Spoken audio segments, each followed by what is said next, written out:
Hi, this is Logan Hart. I was on the in-app team.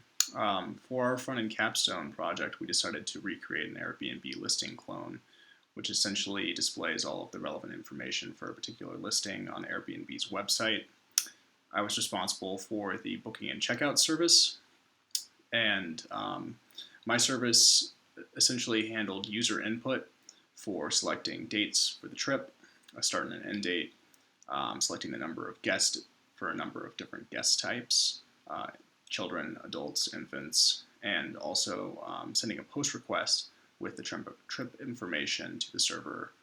Um, One of the challenges that I ran into while creating this service was handling all of the user input in these different subcomponents, um, and keeping track of them and setting my service up in a way that it could check for valid input. Um, One example would be the booking button, which sends the post request to the server. I essentially had to create a not submit handler, which checks to see if there is a start date, which has been lifted up from the calendar subcomponent to my main parent component, or an end date.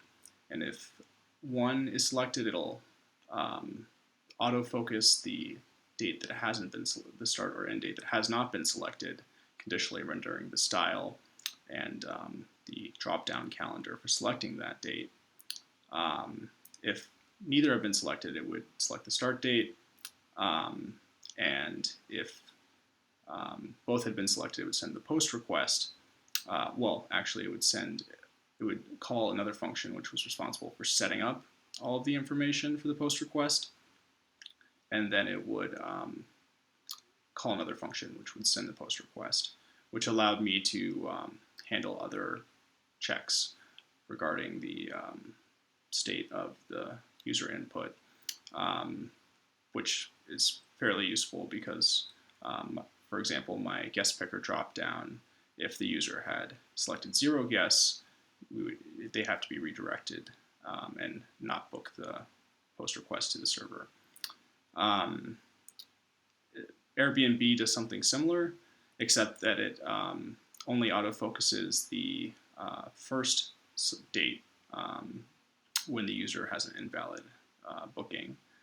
Mine conditionally selects either the start or end date and has some additional handling, which they may or may not have implemented on the back end. I felt like it came fairly close to the styling and rendering of the Airbnb website. And it may have been easier if I had implemented Redux in my project, but for the time being, I had to deal with lifting state up.